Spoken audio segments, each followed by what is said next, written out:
first started talking about this 2 years ago. And putting the concept together, recruiting artists, finding places to promote the exhibition was really fun. And I'm a bookmaker myself, so it was really exciting for me to see how others use the book format to convey their ideas. And many of the artists are not bookmakers. That's not their primary medium. They're painters, they're sculptors, they're printmakers. But yet, for this exhibition, they used a very inventive, very creative approach to the book format to convey the messages that they had. And those messages, some are very strong social justice, some are very personal narratives, expressing sorrow, some are very joyful. There are pieces that are very calm and meditative, others that are very exciting. They really kind of get you stirred up. We have some great pieces that are conversation starters, and those are all the things we were looking for when we sent out the call to artists. You know, there's always a little bit of trepidation because you're not sure what you're going to get. And both Katie and I were absolutely thrilled because the books that came in really exceeded our expectation. We had 103 entries, 103 books submitted, and to narrow it down to what would fit here in the gallery was really a challenge. We actually have 77 pieces of art in here, and the nice thing about books is they're small. If we had 77 big pieces, we wouldn't be able to move. So it's, to me, it's just magical looking around and seeing how this goes. So what we wanted to do with this, because what we're showing are books, is to use more of a story time approach so that each of the artists has the opportunity to tell you the backstory about their art. Because when you look around, you can see that there are stories here. And some of the structures really leave it to your imagination to figure out what the story is. Others, you can maybe figure it out, but you're not sure exactly what the road was from concept to execution. So that's what we want to do this afternoon, is have each of the artists share some about themselves, what their usual meaning is, if they're bookmakers or not, and how do books fit into what they normally do, and then tell us a story about a piece of their art. And the award winners, I'd love it if you would talk about the piece that won the award. First up will be Melissa Fair and Emily Passenden. I'm Melissa Fair, and Emily will talk in a minute too, but I can tell you how happy we are to see each of you here, and also how honored we are to be part of the show, and then obviously to win an award. So it's amazing. I'll speak briefly about my art typically, and then Emily will go and we'll start talking about the piece. So I started my creative life as a poet, so the book project was interesting to me. My visual work has included encaustic and assemblage, acrylic, and now I work in clay, and I do a lot of super quirky figures that belie my poet's art, which is still, all dark and scary probably. So this project was perfect for me if you've seen our piece.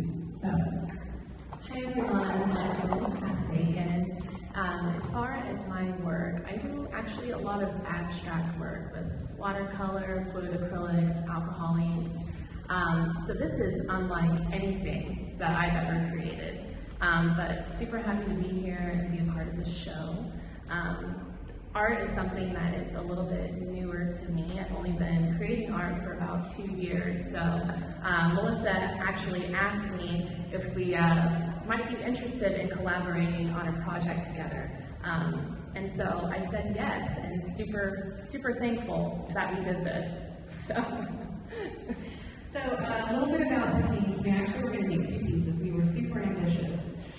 The first piece, we were going to talk about the flora in Florida and go from like native plants to invasive species to nothing. And even though we loved the idea, after 2 long work days, like about 8-hour work days doing it, I said, we're not going to have enough time to do the other piece. So, and our heads were, I think, much more in the other piece. It started as a conversation at the kitchen table. Yeah. Just with each other, we've known each other almost 9 years, extremely close friendship, and there were still things we didn't know about each other. And we're extremely open, probably too open and make people uncomfortable. If you want to ask weird questions, we're so good with that.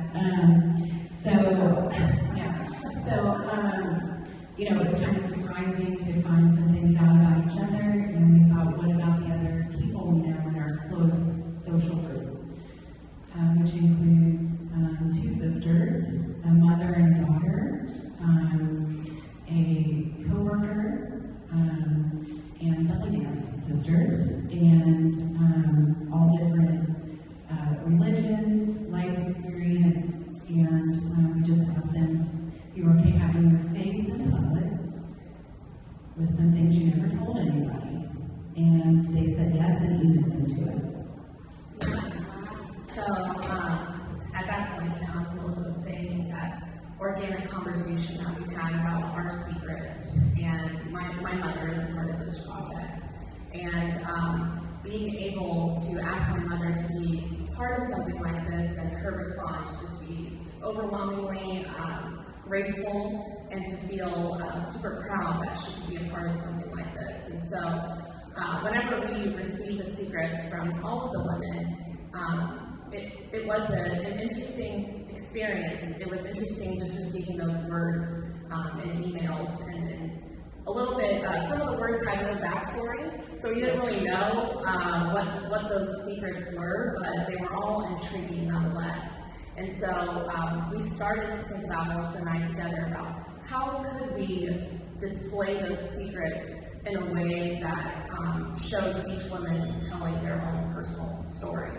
And so we decided that we wanted to take portraits of the women and have them be very stark images, almost relating to a selfie, since we live in a world of social media and having filters on our lives. But without any filter, because they are not glamour portraits. No, they're not meant to be pretty and sweet. And so we took those images, very high contrast, black and white, that's what we wanted to portray. And we ended up printing them and liked the way that they looked. They looked very imperfect, they looked gritty, but our secrets are very gritty. Yeah, so we thought about the layout a little bit. We wanted to work with some organic materials, so everything's on wood panel, and it is handmade encaustic medium. That is the base, and then we moved into doing images onto the wax, the long process, and then printing letter by letter, every one of those words, and then using oil paint as the ink for the page. We had some grand ideas that were very ordered and structured in the beginning, and then of course process takes precedence, which means we forgot about some of those ideas that we set up with. Every woman has an I am fine tile, because we all say that, right? I think everybody's familiar with that. And initially it was going to be very linear, each woman in a row with her tile at the bottom. In the process of drilling the holes and then doing all of the other processes, by the time we got to the I'm fines, we had like an O moment, which was like, well, the 2 hole tiles aren't ready for the I'm fine. So that just led to the process of arranging like they are now, which was a very happy accident. Yeah, and there were a few things in this project that didn't necessarily go as planned, but we just discussed that it's just going back to being imperfect, and as Melissa said, work with the process. And so as we were imprinting the letters, it's also the words, they just became words instead of these deep, dark shameful secrets that a lot of people, men and women, like. And so in this art piece, there are actually 3 abortions from 3 different women. And so as we were imprinting that, it was all that way. we're like, okay, how many abortions do we have? We have, It's just a process. yeah, we have a few sexually harassed. How many of those do we have? And it's just so interesting that here are 6 women. We're all extremely close with each other. And knowing Melissa for 9 years, she is like my family. And having my actual mom be a part of this and other people that I'm very close with.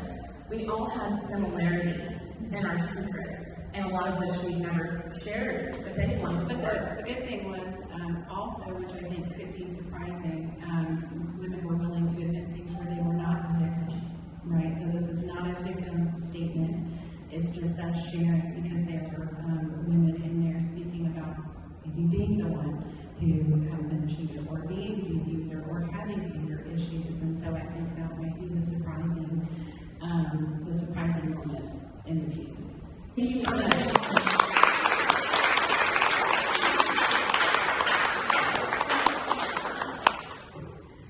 And this particular piece, I've been kind of in the gallery off and on since the curtains came down, and it really is a conversation starter. There have been quite a few people who, you know, I see them standing and really looking at each of the tiles and then asking, does this mean what I think it means? And interestingly, most of them have been men, which is, I thought was intriguing that, you know, it's sort of maybe an eye-opener for some that, you know, women have these issues that they're having to deal with. So thank you, Melissa and Emily. Thank you. Appreciate it. Hello everyone, I'm Christine. I'm one of those people that Cindy talked about that is primarily a painter and a printmaker. And I consider everything to be an extension of that, because that is what I do. And bookmaking actually, I can't say that it started in graduate school, but it was my first opportunity to take a structured course in bookmaking, which was very revelatory to me, because I'd always liked, you know, the act of making books. It always intrigued me, but I never really got a start in it. So that's basically where it took its, it was incubated in grad school. And I like to refer to some of my books as things off the cutting room floor. I have many prints, drawings, watercolors that are just too beautiful to throw away, but they don't fit anywhere else. So I would take them and I would put them together. And I have one book over there called Fish Dinner, which is basically the covers are tiles that I made in the ceramics class, monoprints that I made in the prints class as a demo, and the text is cut out of a Campbell Soup cookbook about how to serve fish. So it came together sort of like that. And it's most of my paintings and my prints are very intuitive. I'm not a planner, and if I am a planner, I'm definitely not a linear planner. I get my inspiration, much like women do. We're very web-type people. 2 of the books are right here behind me. The top one is All the Things You Said, and the bottom one is called Tea Leaves. And these 2 came together at the same time.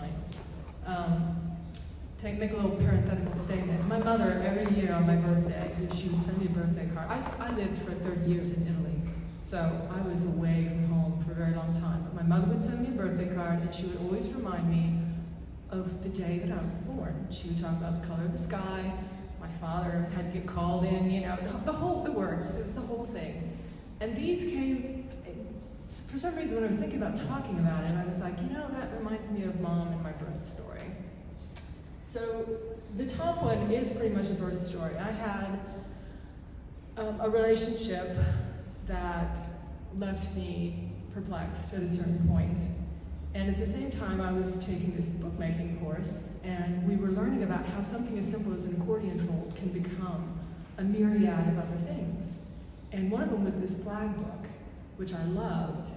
But of course, you know, I'm experimenting with it and everything, and one of my friends is like, that paper's too flimsy, because it's not going to work. You know me, I'm like, I'm going to try it anyway. So I was in a mood, and I sat there and I looked at it, and I went over to the sculpture department, and I picked up a soldering iron. I was always looking around, ceramics department, sculpture department.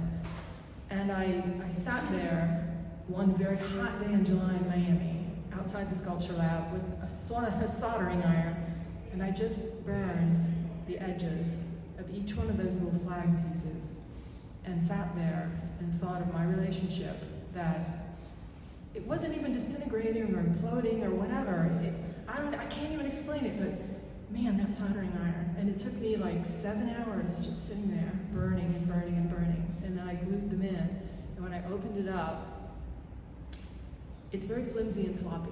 And you kind of, I won't touch it because now that the flags are all, I don't want to. But you can flip it open, you can pull it vertical, and all those flags just kind of flop around in there. And the concluding piece was supposed to be on every one of those flags. I wanted to write something that he had said, and I just kind of looked at it and I'm like, no, it's done. I said it all. All those questions came out with that little soldering iron. And all of my replies did too. So anyway, in the statement, I like to make mention that both of these books have very firm, stiff,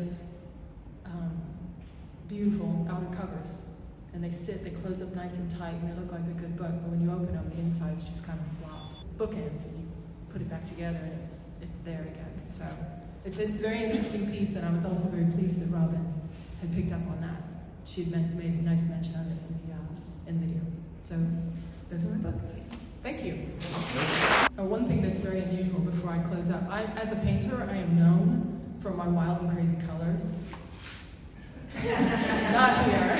And I am also an artist up in art lofts. So if you ever have the urge, I am in number 215. Come and see some of my work. I'd love to talk to you if you just want to chat and look at work. Thanks. My name's Eric Folsom. I was born just a few blocks away from here over at Mountain Park Hospital. I've been an artist my whole life. I've always drawn in books and read books. Read the newspaper. That's kind of how I learned to read. My parents had a lot of newspapers and magazines. When I was 20 years old, I left St. Petersburg. There was not much happening here in early 70s. I went to Washington, D.C. to become a bicycle messenger. I picked D.C. because I knew there were so many museums and libraries and galleries and every organization I cared about. National Geographic, Audubon, everybody had a representative there. There was a representative of every person, every country in the world was in D.C., so there was so much culture and opportunity. So I said, great, I go to D.C., I can race a bicycle all day and get paid. And on my off times, I can go into the museums and sit in libraries and sit in at some of the universities and listen to people. One thing I remember, this comes back to the book, because as a bike messenger, sometimes fax machines were not even reliable technology. So there's no internet, there's no Word, PDFs. We'd have to go to the law libraries and pick up a stack of books, like maybe 50, 60, 70 pounds of books, strap them on a bicycle, put them on my back, and ride them across town to a law office. I would always think, God, I'm so grateful that I don't have to read these. All I have to do is deliver them. It seems very boring to me. So long story short, as an artist, most of my career, I've had to have a day job. Bicycle messenger was a good one. I ended up in a local educational institute. I worked, everything that came into the campus had to go through me. I was the site receiver. And everything that left the campus kind of went through the loading dock area. Well, I found this perfectly good book. It had a pretty boring title, the ASTD E-Learning Handbook. And it's like, I'm glad I don't have to read this. So I took it to my desk and I sat down and I just opened it up and said, what am I going to do? So the first thing I did was draw a self-portrait in there and I dated it. I was starting to get bored with my job. It was a lot of putting numbers. And I just started, on the first day, I drew my self-portrait, and as I went through the newspaper, I just started drawing pictures that I would see in the news. So the first day I did about 8 or 9 drawings. And just kept going. And this one was very, I like this one. It was the last circus elephant. And it was just a very beautiful little, peaceful drawing. That elephant was going to have a nice retirement.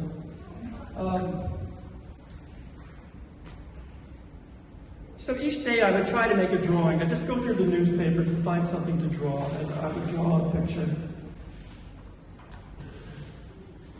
This guy was pretty cool.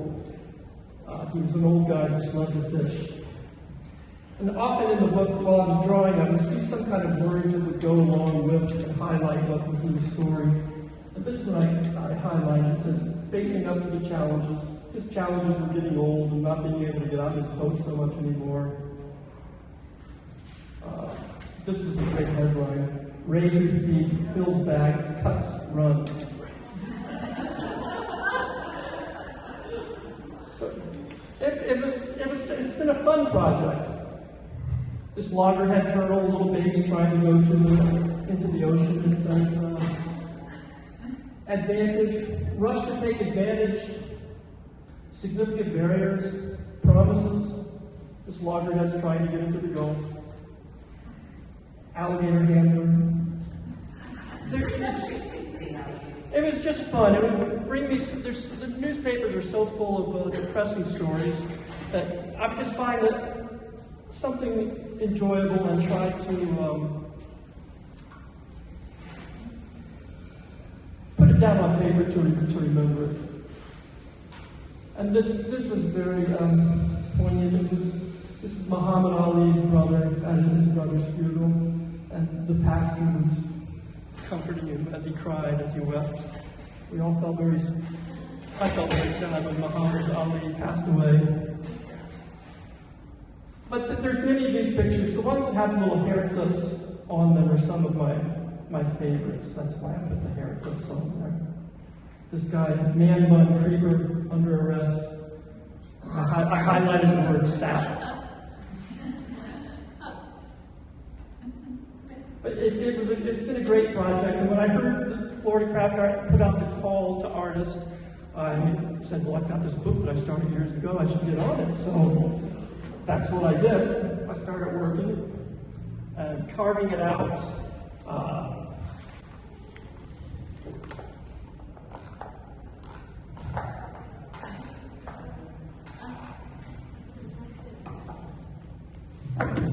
I put in a little music box at the very end.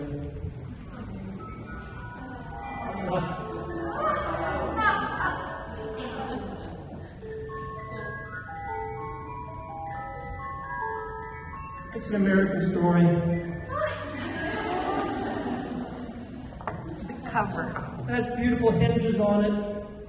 These hinges, well, it doesn't have the hinges. Well, it has this little clip here. I didn't put the hinges on, but I did secure down a base of the booklet to put on there.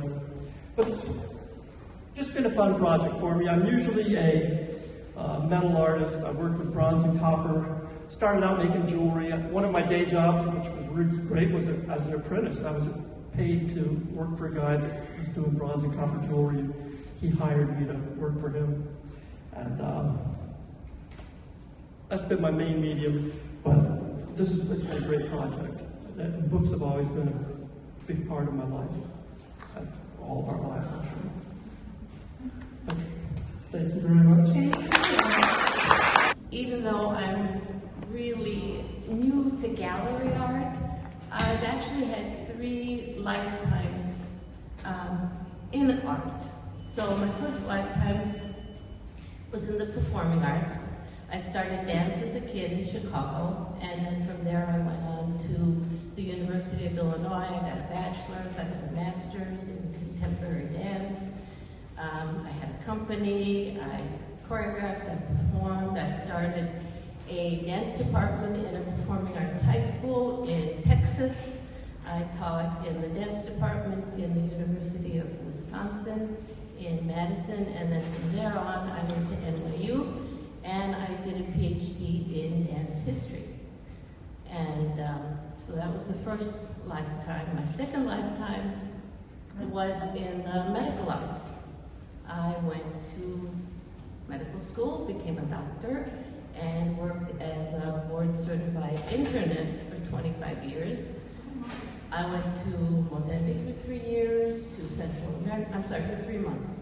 3 months, Central America, Haiti for a couple of tours in that length of time.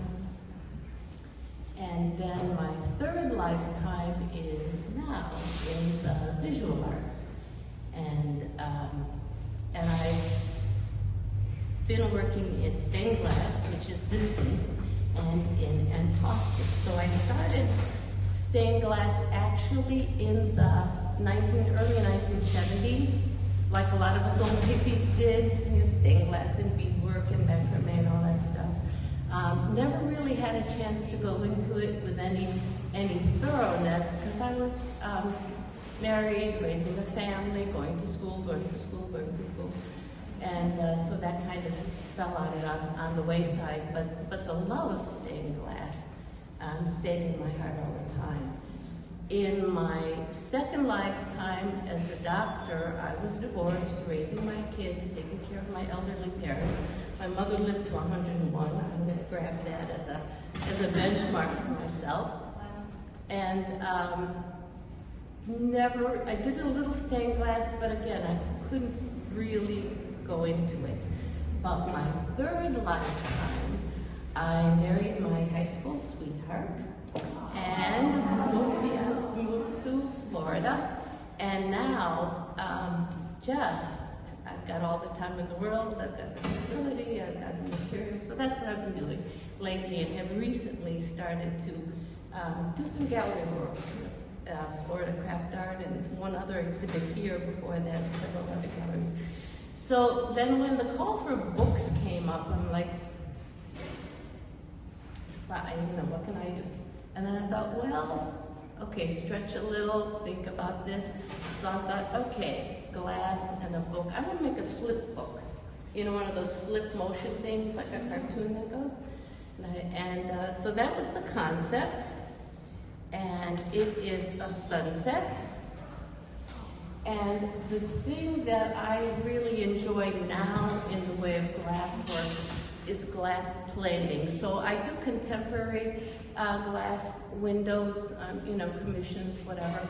And flat glass, standard glass is nice. There's a whole lot of it around, but plated glass is where you have a glass behind a glass. And so you get the added texture and dimension of lines that are confluent and then lines that overlap and don't completely overlap.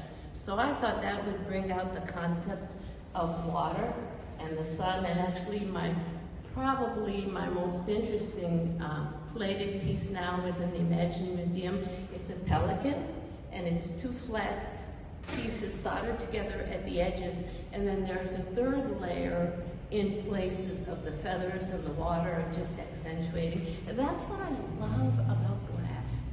You've got the light, you've got the movement, which is, reminds me of dancing, right? And it just changes whether you have the light on it or you have the light transmitted through it. The time of day, the quality of the light just changes the piece. So I'm going to put this down and then just show you the sun going down, down, down. And, technically there were some challenges, but. So here's the sun up and the sun going down and the sun going down.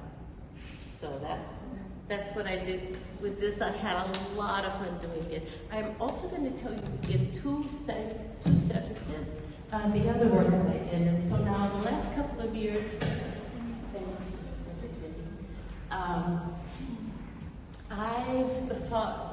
I've loved encaustics for a long time, but again, busy doing this, busy doing that, didn't have the chance.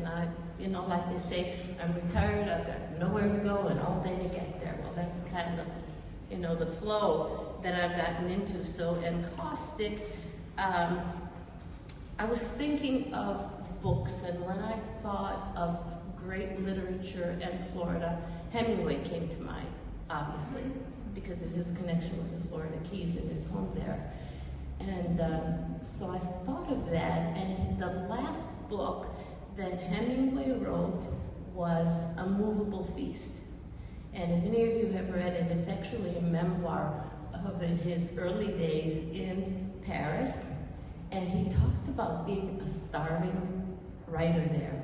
And there are quite a few references to where he's working in a cafe, but he can't afford to eat. And just, you know, that particular overlay on some of his memories. So I thought, I'm going to make him a bowl of soup. So this is paper mache, and the inside is encaustic, and it is secured down with shellac so that it doesn't come off. And then I took the novel, The Movable Feast, and I cut up the words and you know, put it in here, and I've called it A Readable Feast. So that's my fun time. I just play. That's all I do. I play. Thank you. I'm Callie Harvard, and I'm a Florida artist. I was born in Tampa, grew up in Perkins Springs, and until about 30 years ago, I just played around with art, but, you know, making children's costumes for Halloween, you know, doing floral arrangements, and then I got interested in painting and started taking classes. So basically, I'm an acrylic artist, and I've never done anything like this. And until in our class, Vern Covington mentioned that this was coming up, and you know, if we wanted to try it. So I had some of the supplies to make a book, but I'd never done it. And so I started thinking about books I've read, and a lot of them have an element of surprise. So so I started thinking, well, I could relate it to my work. And so I had this, and another concept, you know, you can't tell a book by its cover. So I have this minimalistic cover, and the K art is the logo for my art. And so what my concept was is when you have a plain cover, then you open it up, and you have a lot of color and texture. And so I related it to my work, sort of a progression of what I've done from maybe representational abstraction to pure abstraction. So I like to paint, I guess sometimes I call myself an intuitive painter because I'll start painting, then it ends up, and later on I'll think, well, how did this happen? I can't repeat it, you know. So this is it. I like texture and I like color, and this is a representation of it. And it's, you know, and like I said, a progression. So basically, that's what I've done. And I enjoyed doing it. It was something different. It took me a lot of time. A lot of my paintings, you know, are just done pretty quickly. But this took a lot of time, and I was, you know, it was fun. My name is Mary Correa. I am mainly a mixed media painter. And so bookmaking for me came about because I live in an old bungalow and I don't have enough room for big canvases. So I started working in books because it was a way that I could keep producing without having a room full of paintings. For me, I love playing with color.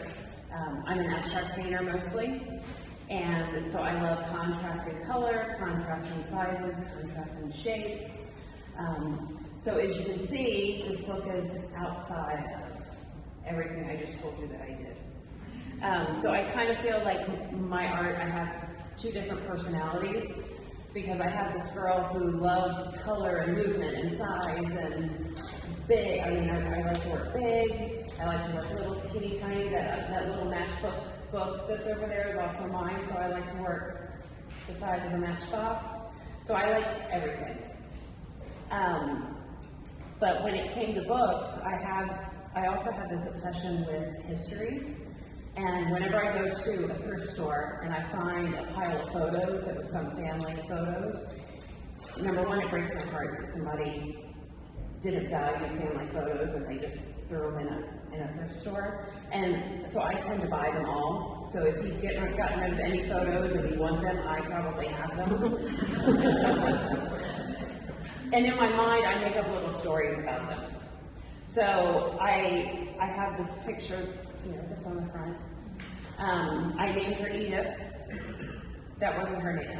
She didn't have a name on the back. I just decided that she looked like Edith, and in my mind, she was on a transatlantic boat coming over from Ireland, and this was her travel journal that she was going to keep a record of as she moved across the ocean, and the people that she met, and the foods that she ate, and things like that.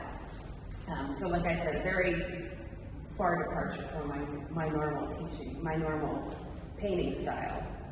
And then I have found that when I start creating books, I like to create little secret things, so either secret pockets. This one I actually made with an old cover from a real book, but then I create these little parts that slip out, so there's little hidden stories inside the entire book. There's little compartments that you can unwind and find, and it reminds me almost of like something you'd have as a child. That you would have like a little box that has a hidden compartment, or like in my age we had the diaries that had the little lock on the front. Those kinds of things. That's what comes out in my bookmaking that doesn't come out in my normal painting.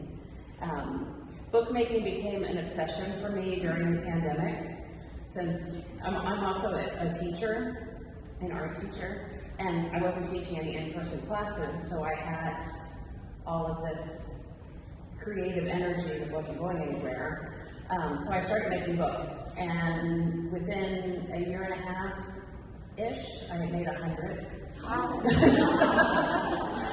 So I had quite a few to pick from when I found out there was a book show happening.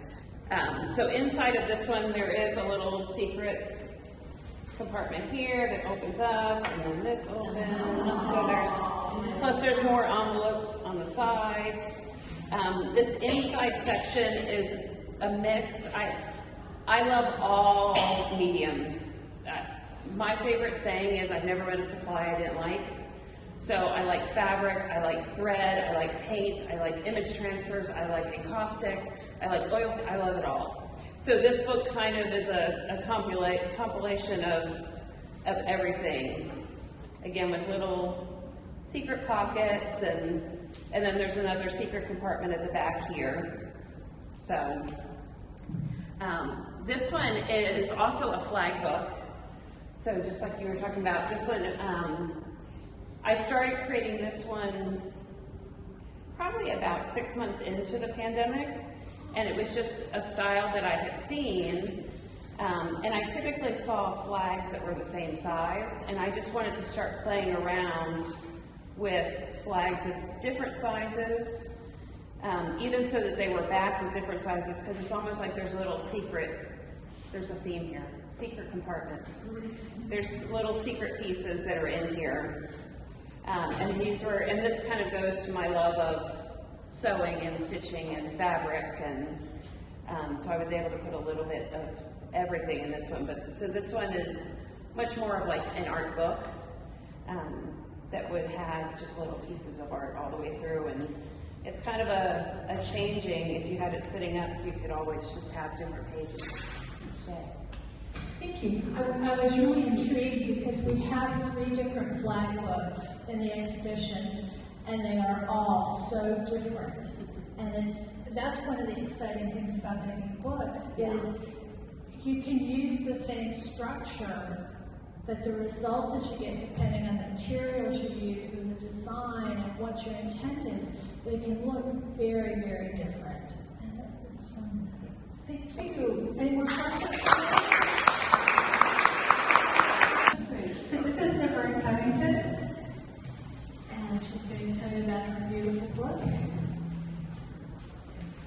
This book pulls up like a French door. It's a print store fold book, and the medium is cold wax medium. Again and again, I return to the Mythic Dream Center, where like splinters, thoughts, and words disappear into the innocent whispers. The world is made whole again in the space of love and longing. Cold wax is oil, paint, and wax mixed together, and it's applied with knives and bowl scrapers, knives and bowl scrapers, and a lot of other different things. And I've done several French oracle books, and what was going to be on the inside is actually underneath in the back on the outside. But how I got started with making books is I've been an artist, primarily a draftsperson, printmaker, and painter my whole life, but it was hard to support myself that way. So I started working for a lot of book publishers freelance, and I illustrated some diverse books for Penguin Putnam. I illustrated an illustrated guide to the joys of black sex. For Random House and Helen Keller, Courage in the Dark, 2 cookbooks and 2 books of Bible stories, 4 book covers for Beverly Cleary, and about 80 book covers actually, which pays for this not unpaid obsession. But really, books just saved my childhood because of the world that they open, and I've always had a passion for them. How I got started making artist books is I was asked to be in a book art show. I never made a book art before. So the result of that was the breast, the book that's made of breast and pin over there. And it was inspired by a quote from the French filmmaker Christopher Marker, who said, forgetting is not the opposite of remembering, it's memory's lining. And every page has hidden text, lots of hidden text. And my second book, oh, by the way, this and my other book, The Chinchilla, Notes from Butcher's Daughter. My father was a butcher. These were both finished 2.5 weeks ago. Deadlines work for me. But anyway, I have about 12 or 14 books altogether, and I love making them. I'm not crazy about the engineering part of making them, but I like the creative part of making them. And I have had I live here in St. Pete. I've had a studio outside the home for roughly 35 years. My studio currently is the National Association of Laotian Christian Churches in an unused Sunday school room. And I used to be downtown, but not anymore. And our final presenter is Barb Vale. I am normally a watercolorist that lives in St. Petersburg. And when I read and was encouraged to submit to this show, Beyond Words, that, it caused me to think beyond my normal watercolor activities. And it really caused me to draw back to why I create to begin with. And it has to do with my original my early family. My dad was an inventor and an artist. My mom was a baker. My grandfather had a flower farm, and I always loved books. I worked in the library, and it's just, I love it, So you sort of let it all filter through, and what came to me was this idea of an edible book. And I just worked it from there. I thought, well, an edible book, things about things that are edible, that you can actually eat the book. I'm like, wow, I like that. How do I do that? And I'm like, okay, I don't know, let's figure it out. So the very first thing I did was go to Home Depot and look around for plants that could be edible. I was thinking, all right, flowers, things that people don't normally know are edible, right? All right, flowers. So I go around and then I find, well, you know, the shape of a parsley leaf is interesting, and basil is kind of cool too. All right, well, it's about things that are flowers and herbs that are edible, you know. So I bring them back, and what's the first thing I do, because I'm a watercolorist, I put them in a wheelbarrow and I paint a watercolor of it, right? So this is just a copy of that, the original. So then I'm like, all right, well, how do I make it edible? And I just discovered this technique. It's a sugar-based strengthened dough. It's called pastelage. And it was really made prominent during Victorian England days. And it's sugar-based, and they use it, it's fragile like an eggshell, but strong enough it can be sanded. It's used for model making, you know?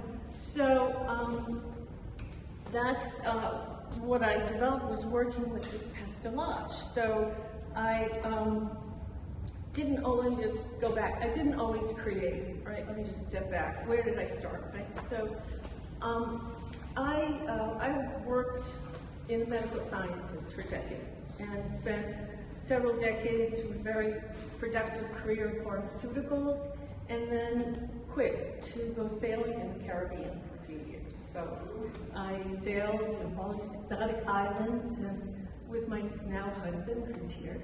And you know, it just allowed me to return to what I love to do, to draw, to paint, to explore. And then when it was time to like go back to work again, you know, we settled here in St. Pete, and I just knew I couldn't give up art.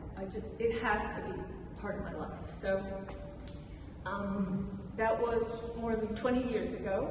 I did go back to work, but I always found an outlet to make art, pursue my artistic vision, or whatever that was. So I'm self-taught, and I've taken lessons at Orient, and I'm currently a student at the Student Art League in New York City for 2 years. So anyway, my book, The Pastelage, it's sugar-based. It's confectionery sugar and gelatin that's allowed to bloom, which is, you put it in water and you let it just absorb without bothering it.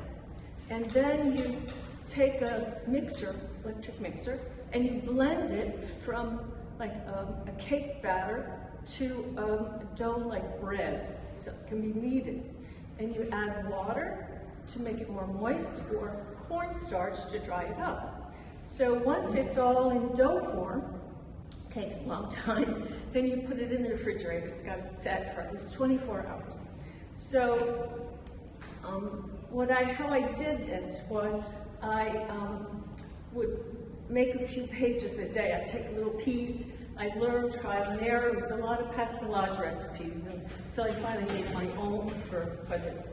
And you know, so I had dried flowers and petals and leaves, and I'd use a rolling pin, take a little piece, roll it out, embed it, and then form it, make holes with a straw when the dough was moist. And then I put it in, I needed at least 4 days on a drying rack to fully harden. And then when it was all done, I bound them with licorice, like you would a string. So these books, each page, there's a guide to the petals that are in here. You can look through it as to what are they, roses, you know, this is marigold. So each one, this is lavender. So I had this idea that I wanted perfect pages, but it's fragile, and I broke a lot, and I went through a lot of recipes.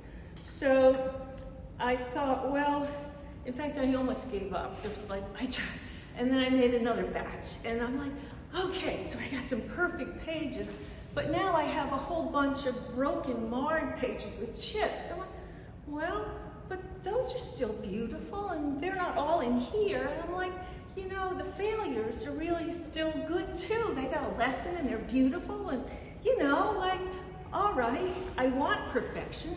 But as you can see, if you look back there, the failures are a much bigger pile. So anyway, you know, it's life, right? So that's what it is. You can look around and turn the pages. The book is all books are entirely edible. We're allowed to give samples. You could actually taste it. So it tastes kind of like, you know, like holiday, I love you little hearts on Valentine's Day. They're like white, hard candy that slowly melts in your mouth. That's what this is like, you know. And so I think that's it. I told the story. Okay, thank you.